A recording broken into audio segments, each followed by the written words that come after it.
They thought humanity's end was written, until she stood unbroken. Was not a queen, not a god, not even a legend. Yet it silenced millions of warships, froze entire fleets, and brought an empire to its knees. This is the story of that woman, and the one word that ended a galactic war.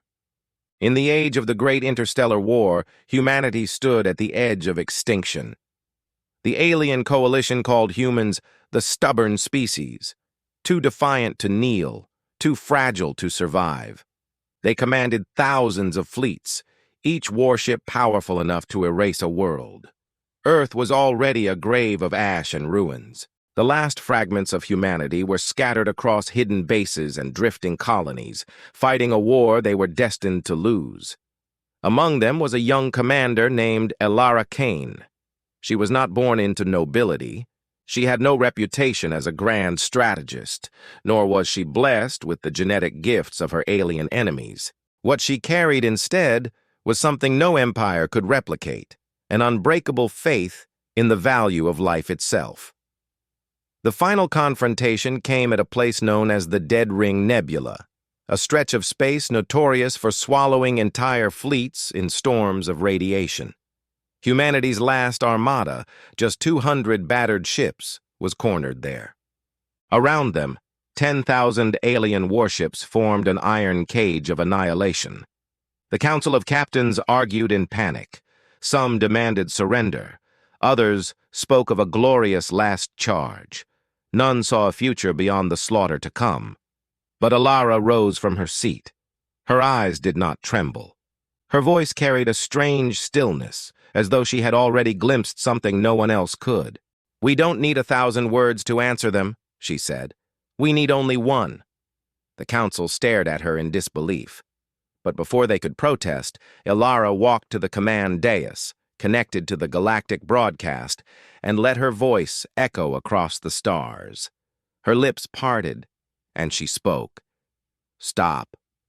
One word. Across the void, alien warships froze in formation. Engines powered down. Weapons went cold.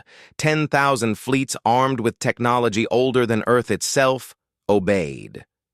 The battlefield became a graveyard of steel. 1 billion soldiers sat trapped in their vessels, unable to move, unable to fire, unable even to understand what had just happened. How? The truth was buried deep within the coalition's history. Long ago, they had woven a network of ancient machine intelligences, a lattice of AI guardians meant to unify all languages, commands, and authority across the galactic empire.